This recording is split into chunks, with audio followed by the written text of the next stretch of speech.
Hi everyone, कैसे आप सब।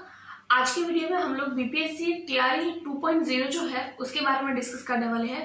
उसके साथ साथ में हम लोग डिस्कस करने वाले हैं सीटेट दिसंबर एग्जाम के बारे में। इन दो एग्जाम्स को लेकर जो भी कंफ्यूजन कैंडिडेट के माइंड में है उन सब बातों पर हम आज लोग डिस्कस करेंगे।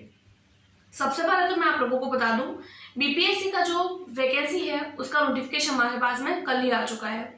नोटिफिकेशन में क्या नेगेटिव मार्किंग होगी या नहीं होगी, इसको लेकर अभी कोई बात नहीं करी गई है।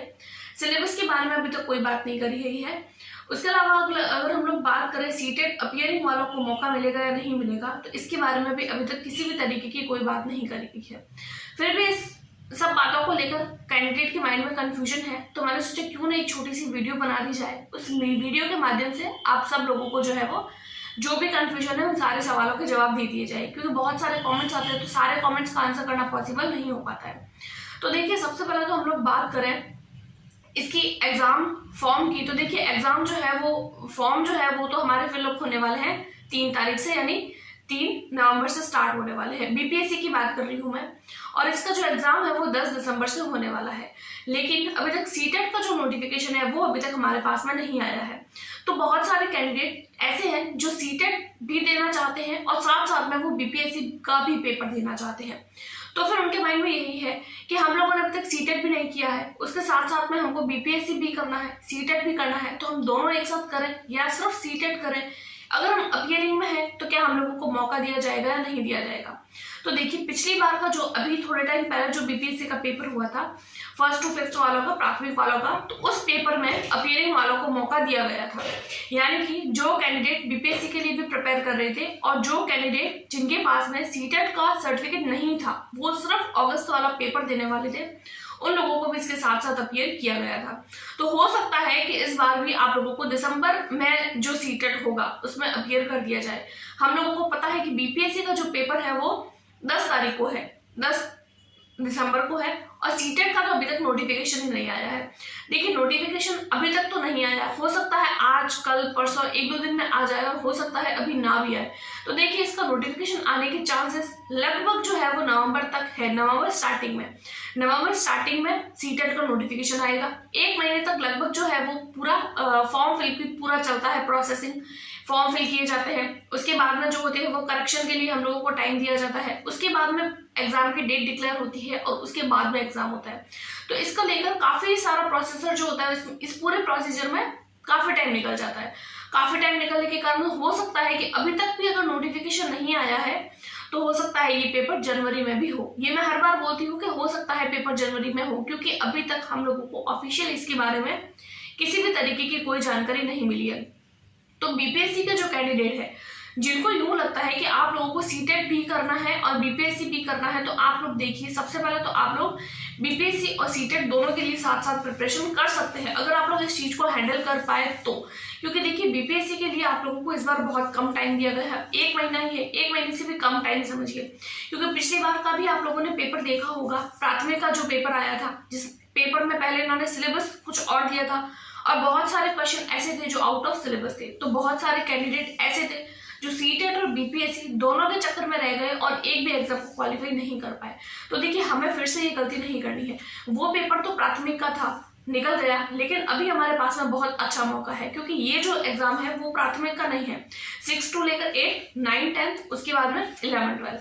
तो अगर आप लोगों ने बीएड कर रखा है तो आप 6 से लेकर 8 तक वालों के लिए एलिजिबल है। सीटेट का पेपर आप लोगों का क्वालिफाई होना चाहिए, सीटेट का पेपर आप लोगों का पेपर 2 क्वालिफाई होना चाहिए, इतना आप लोगों को पता है।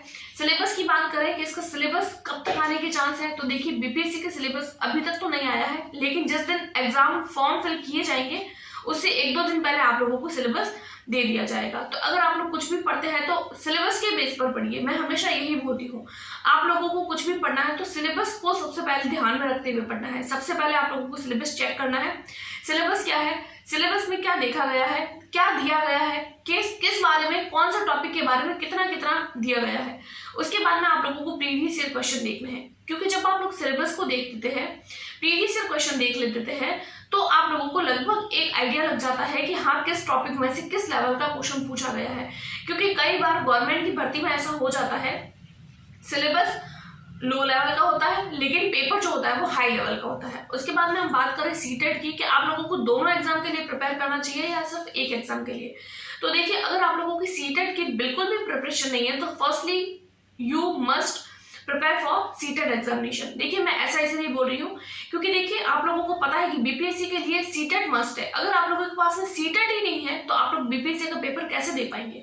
तो आप लोगों को सबसे पहले सीटेट अपीयर करना होगा। सीटेट ही अपीयर नहीं है तो आप लोगों के लिए बीपीएससी कोई मतलब नहीं है। सीटेट जरूरी है, कंपल्सरी है, क्योंकि सीटेट ही एक ऐसा बेस होता है, इसके बेसिस पर ही आप लोग अदर स्टेट वैकेंसीज होती है या फिर अदर जो भी आप लोगों की केवीएस, एनवीएस, सेंट्रल को लेकर जितनी भी वैकेंसीज होती है उन सब के लिए भी आप लोगों को सीटेट चाहिए होता है। तो सीटेट आप लोगों का एक बेस होता है। सीटेट के बिना आप किसी भी एग्जाम के लिए एलिजिबल नहीं हो पाते हैं, जहां जहां रिक्वायरमेंट रहती है सीटेट की। तो सीटेट सबसे पहले जरूरी है। अब माइंड में आता है कि दोनों की एक साथ प्रिपरेशन करें, तो देखिए, सीटेट अगर आप लोगों की थोड़ी बहुत भी अगर आप लोगों ने प्रिपरेशन करी है तो आप रोज थोड़ा थोड़ा टाइम सीटेट को दीजिए। उसके अलावा आप लोग बीपीएससी को टाइम दे सकते हैं। उसके बाद में हम बात करें कि क्या बीपीएससी के एग्जाम में नेगेटिव मार्किंग होगी, तो देखिए, पिछली बार तो जो पेपर था पहले ऐसा बताया गया था नेगेटिव मार्किंग होगी, लेकिन एग्जाम से 1-2 दिन पहले ही हम लोगों को इन्फॉर्मेशन मिल गई थी कि इस एग्जाम के लिए, यानी जो प्राथमिक वाला पेपर हुआ था उसके लिए नेगेटिव मार्किंग हटा दी गई है। लेकिन अभी तक इस वाले एग्जाम में हमारे पास में अभी तक कुछ भी ऑफिशियल न्यूज नहीं है। हो सकता है नेगेटिव मार्किंग हो, क्योंकि वो भर्ती प्राथमिक की थी, ये प्राथमिक की नहीं है, यानी है तो प्राथमिक की 6 to लेकर 8, 9, 10, 11, 12 की है। तो हो सकता है इसमें नेगेटिव मार्किंग हो और नहीं हो, तो इसको लेकर भी कंफ्यूजन बनी हुई है। तो देखिए, अभी तक कुछ कंफर्म नहीं बोल सकते हैं, क्योंकि पिछली बार भी इन्होंने एग्जाम से 1-2 दिन पहले ही हटाई थी। हो सकता है इस बार अभी ये बोल दे, बाद में हटा दे, हो सकता है अभी से ये मना कर दे कि नहीं, नेगेटिव मार्किंग नहीं होगी। तो बीपीएससी के पेपर में तो हमारे नेगेटिव मार्किंग को लेकर अभी तक भी कंफ्यूजन है। सिलेबस हमारा बहुत ही जल्दी आएगा। और बात करें सीटेट के एग्जाम की या फिर जो डीएलएड और बीएसटीसी और जो बीएड कैंडिडेट है उनको लेकर कुछ कंट्रोवर्सीज चल रही है। तो देखिए, अगर आप लोगों ने बीएड कर रखा है तो आप लोग 6 to लेकर 8 तक का पेपर देने के लिए एलिजिबल है। उसके अलावा अगर आप लोगों ने ग्रेजुएशन कर रखा है तो भी आप लोग दे सकते हैं। और सीटेट तो इसके लिए कंपल्सरी है। सीटेट का पेपर 2 चाहिए अगर आप लोग 6 to लेकर 8 के लिए अगर आप लोग पेपर देना चाहते हैं। उसके अलावा आप लोगों के पास में एस्टेट होना चाहिए। एस्टेट कब होना चाहिए? अगर आप लोग 9th, 10th, 11th, 12th का पेपर देना चाहते हैं, आप लोगों के पास में उसके लिए एस्टेट होना चाहिए। एस्टेट भी वही सीटेट के जैसा ही होता है। बिहार जो पेपर कंडक्ट कराती है, जो भी थोड़े टाइम पहले ही हुआ था, अगर आप लोगों के पास में सीटेट नहीं होकर एस्टेट है तो भी आप लोग एलिजिबल है। यानी कि 6 to लेकर 8 तक के वालों के लिए सीटेट चाहिए और 9, 10, 11, 12 वालों के लिए एस्टेट चाहिए। तो इस तरीके से आप लोगों का सीटेट और एस्टेट का पूरा मामला क्लियर हो गया। उसके बाद में हम लोग बात करें कि जो बीएड और जो बीएसटीसी वाले कैंडिडेट है उनके बारे में और अदर स्टेट वालों में। तो देखिए, अदर स्टेट वालों को भी मौका दिया गया था, पिछली बार भी दिया गया था और इस बार भी मौका दिया जाएगा। लेकिन मौका कब दिया जाएगा? देखिए, अगर आप लोग कैटेगरी से है, मान लीजिए आप किसी अदर स्टेट से है, आप लोग किसी न किसी कैटेगरी में आते हैं, लेकिन अगर आप लोग बिहार में वही पेपर देते हैं तो आप लोगों को कैटेगरी हटा दी जाती है, यानी कि आप लोगों को बिहार में एज अ जनरल आप लोगों को एलिजिबल किया जाता है। तो अगर आप लोग अदर स्टेट से हैं और अगर आप लोग बिहार का पेपर देना चाहते हैं तो आप लोगों को जो है वो जनरल कैटेगरी में काउंट किया जाएगा। और अगर आप लोग बिहार से हैं तो आप लोगों को अपनी ही कैटेगरी से एग्जाम देना होगा। इसके अलावा अगर आप लोगों की और भी कोई क्वेरी है, जितनी मुझे इन्फॉर्मेशन मिली थी वो मैं आप लोगों को हमेशा छोटी छोटी वीडियो बना के देती रहती हूँ, ताकि एक लॉन्ग वीडियो अगर होती है तो आप लोगों को भी देखने में थोड़ा लगता है कि इतनी बड़ी वीडियो हम लोग कब देखेंगे। और कैंडिडेट जो प्रिपरेशन कर रहा है तो उनके लिए भी थोड़ा टाइम कंज्यूमिंग हो जाती है चीज़, क्योंकि उनके पास में टाइम कम होता है। टाइम ना होने की वजह से वो भी लंबी वीडियो नहीं देख पाते हैं। इसीलिए मैं हमेशा छोटी वीडियो बनाती हूँ, 8 से 10 मिनट की ही वीडियो बनाती हूँ, ताकि आप लोगों को छोटी छोटी जितनी भी इन्फॉर्मेशन है वो एक छोटी सी वीडियो में मिल जाए।